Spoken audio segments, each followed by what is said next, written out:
channeling your energy. Kung sa eksaktong sandaling ito ay napindot mo ang video na to, maaaring may mensaheng kailangan mong marinig ngayon. Walang aksidente sa tamang timing.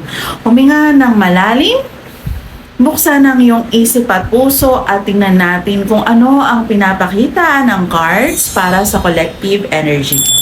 Capricorn, may mga pagkakataon sa buhay na kahit pilit nating hanapin ang sagot, tila mas lalo itong lumalayo. Pero minsan hindi dahil wala pang sagot, kundi dahil may bahagi ng kwento na hindi pa tapos. Kung pakiramdam mo ay may paulit-ulit ng sitwasyon, may desisyong hindi matapos o may hinihintay kang balita, maaaring ang reading na to ay magsilbing gabay para sa iyong pagninilay. Tingnan natin kung anong simbolikong mensahe ang gustong ipakita ng mga cards ngayon.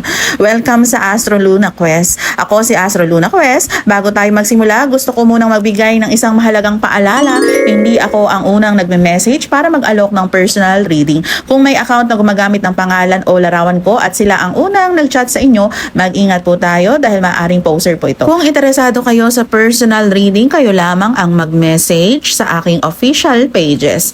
Ngayon ay anyayahan natin ang ating guardian angels, spirit guides, divine creator at ang pinakamataas sa liwanag. Inihiling natin ang malinaw, mapayapa at makabuluhang simbolikong gabay para sa lahat ng Capricorn, Sun, Moon at Rising na nakikinig sa reading na to. Naway ang mga mensaheng lalabas ay magsilbing inspirasyon at pagmumuni-muni sa inyong sariling landas. Ngayong Saturday, araw ni Saturn, si Saturn ang traditional ruler ng Capricorn. Ito ang energy ng disiplina, responsibility, karma, tiyaga at pangmatagalang tagumpay. Hindi ito energy ng pagmamadali, ito ang energy ng matibay na pundasyon at mga bunga ng patuloy na pagsisikap.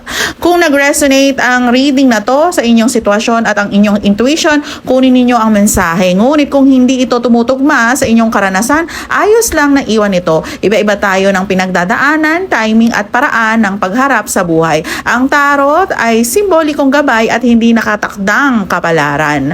At para sa mga nanonood na maaaring nag-aalinlangan o hindi naniniwala sa tarot, malugod ko pa rin kayong tinatanggap. Hindi kinakailangang paniwalaan ang bawat simbolo. Maaari ninyo itong tingnan bilang pagkakataon para magnilay, makakuha ng panibagong pananaw at suriin kung may bahagi ng mensahe na makakatulong sa inyong kasalukuyang sitwasyon. At ang unang card natin ay Knight of Cups. Madalas itong sumisimbolo sa paglapit ng isang emosyon, alok, paanyaya o mensahe. Hindi ito nangangahulugang siguradong may magte-text o tatawag. Maaari rin itong tumutukoy sa bagong inspirasyon, paghilom o pagkakataong nagpapabukas muli ng puso at isip.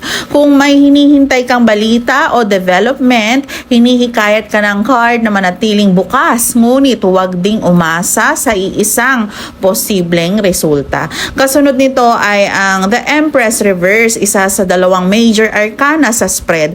Kapag lumilitaw ang major arcana, kadalasan ay may mas malalim na aral o yugto ng buhay na binibigyang diin. Ang Empress Reverse ay maaring paalala na huwag kalimutang alagaan ang sarili habang inuuna ang ibang tao. Maaari rin nitong ipakita ang pakiramdam ng pagkaubos ng energy, kawalan ng inspirasyon o pangangailangang muling hanapin ang balanse sa pagitan ng pagbibigay at pagtanggap. Capricorn, Sun, Moon at Rising, alalahanin hindi lahat ng mensahe ay para sa lahat. Kung may bahagi na tila tumutugma sa iyong intuition o sitwasyon, kunin mo yun. Kung hindi naman, hayaan mo tong manatili bilang simbolikong gabay. Ang bawat isa sa atin ay may kanya-kanyang timeline at karanasan. May 3 of Wands reverse ka dito, maaring may pakiramdam na parang hindi gumagalaw ang mga plano o may bagay na matagal mo nang hinihintay ngunit tila naantala. Kung may inaasahan kang tawag, balita, resulta or opportunity, maaring ito ang simbolo ng paghihintay na sinusubok ang iyong pasensya. May ilan sa inyo ang maaaring nakakaramdam ng pagod, tensyon sa batok, balikat o likod dahil sa stress o kakaisip. Hindi ito diagnosis o medical na pahayag. Kung mayroon kang nararamdaman, mas mabuting kumonsulta sa doktor. Ngunit bilang simbolo sa reading, ipinapaalala ng card na minsan ang katawan natin ang unang nagsasabi kapag sobra na ang bigat na dinadala natin. din. At narito ang pangalawang major arcana, the Tower Reverse. Kapag lumalabas ang card na to, madalas itong nagsasaad ng pagbabagong matagal nang kumakatok ngunit maaring iniiwasan o ipinagpapaliban. Maaring may bahagi ng buhay na alam mong kailangan na baguhin pero may takot o pag-aalinlangan pa na bumitaw. Hindi ito laging tungkol sa malaking kaguluhan. Minsan ang tunay na pagbabago ay tahimik. Isang desisyon, isang pagbitaw. Isang paghingi ng tawad o isang pagkakataong pinili mong unahin ang kapayapaan kaysa paulit-ulit na pagod. Pagkatapos ng dalawang mabibigat na energy, lumabas ang Ace of Pentacles. Ito ay napakagandang senyales ng bagong simula sa praktikal na aspeto ng buhay. Maaring ito ay sumisimbolo ng bagong opportunity sa trabaho, negosyo, proyekto, pag-aaral o anumang bagay na may potensyal na lumago kung aalagaan mo. Para sa ilan, maaari rin itong magpakita ng balitang may kaugnayan sa pera, dokumento, kontrata o isang pagkakataong matagal mo nang hinihintay. Hindi ito guarantee na mangyayari agad, ngunit ipinapakita nitong may potensyal na bagong pintuang bubukas. Kasunod nito ang Eight of Pentacles. Napakalakas ng connection nito sa Capricorn energy. Ang mensahe ng card na to ay simple, ngunit makapangyarihan. Ang mga pangarap ay unti-unting nabubuo sa pamamagitan ng araw-araw na pagsisikap. Kung minsan pakiramdam natin ay walang nangyayari dahil hindi pa natin nakikita ang resulta, pero ipinapaalala ng card na ang bawat maliit na hakbang ay may halaga. Ang consistency ang isa sa pinakamalaking lakas ng Capricorn. Kung naghahanap ka ng magandang balita, ipinapakita ng mga cards na habang patuloy kang nagtatrabaho at naghahanda, mas lumalapit ka rin sa opportunity na hinahanap mo. Hindi man ito dumating sa eksaktong paraan na inaasahan mo, maaaring mas angkop pa ang darating para sa'yo. Kung narito ka pa rin hanggang sa bahaging ito ng reading, maaaring may isa o higit pang mensahe ang nakaantig sa iyong intuition. Ngayon, tignan natin ang huling bahagi ng spread at ang kabuuang tema ng reading. At may Six of Swords reverse. Karaniwan ito ay sumisimbolo sa hirap ng pagbitaw. Maaring may sitwasyon, tao, alaala o emosyon na gusto mo nang iwan pero may bahagi ng puso o isip mo na bumabalik pa rin doon. Para sa ilan, maaring may hinihintay kayong balita o pag-uusap na tila na antala. Para naman sa iba, maaring kayo mismo ang nagdadalawang isip kung itutuloy ba ang isang bagong direksyon. Hindi ito nangangahulugang mali ang nararamdaman mo. Minsan kailangan lang nating kilalanin kung ano pa ang hindi natin natatanggap o napapatawad. At napakagaan ng energy ng card ng Page of Cups. At ito ay kumpara sa mga nauna, ha? Maaari itong sumisimbolo ng isang mensahe, paanyaya, magandang balita, bagong inspirasyon o pagkakataong magbukas muli ang iyong emosyon sa isang mas positive na direksyon. Kung may hinihintay kang balita, maaring ipinapaalala ng card na manatiling bukas ang isip. Hindi nito sinasabing tiyak na mangyayari ang iyong particular na bagay or isang particular na bagay. Ngunit pinapakita nitong may possibility ng pagbabago sa opportunity. Meron ding pag-uusap na maaring magbigay ng bagong pananaw. May ilan din sa inyong maaring matagal nang hindi nararamdaman ng excitement o saya.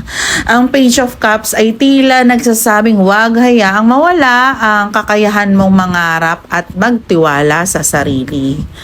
At kumuha tayo ng Wisdom Oracle cards. At ang unang Oracle card mo ay Unfinished Symphony.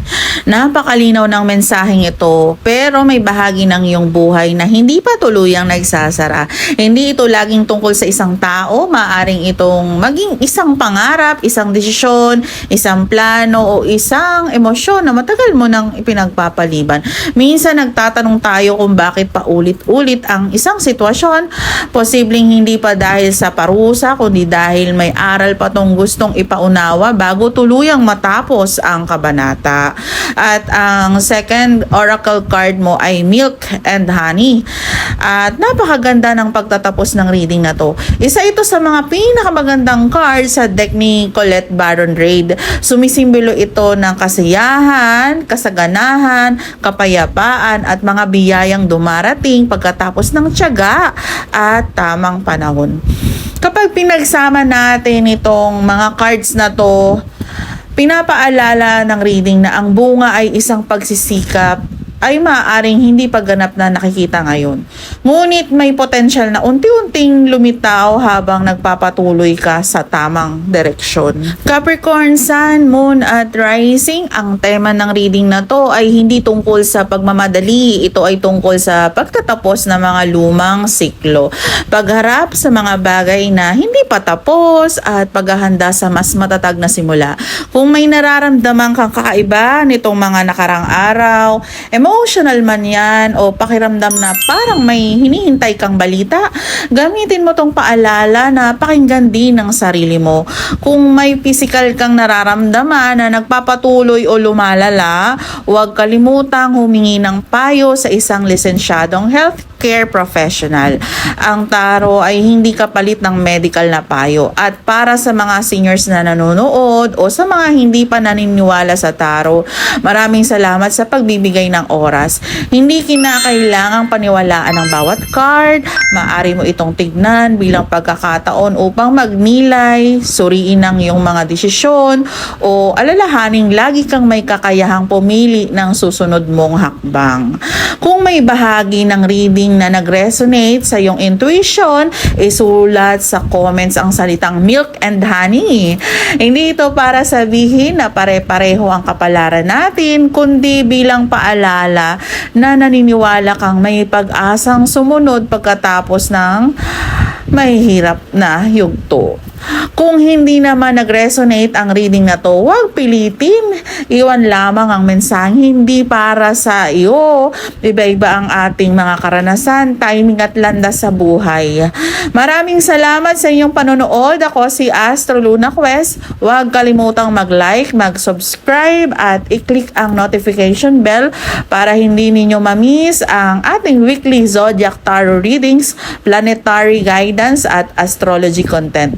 Hanggang sa muli, ingatan ninyo ang inyong isip, puso at spirito. Magandang araw.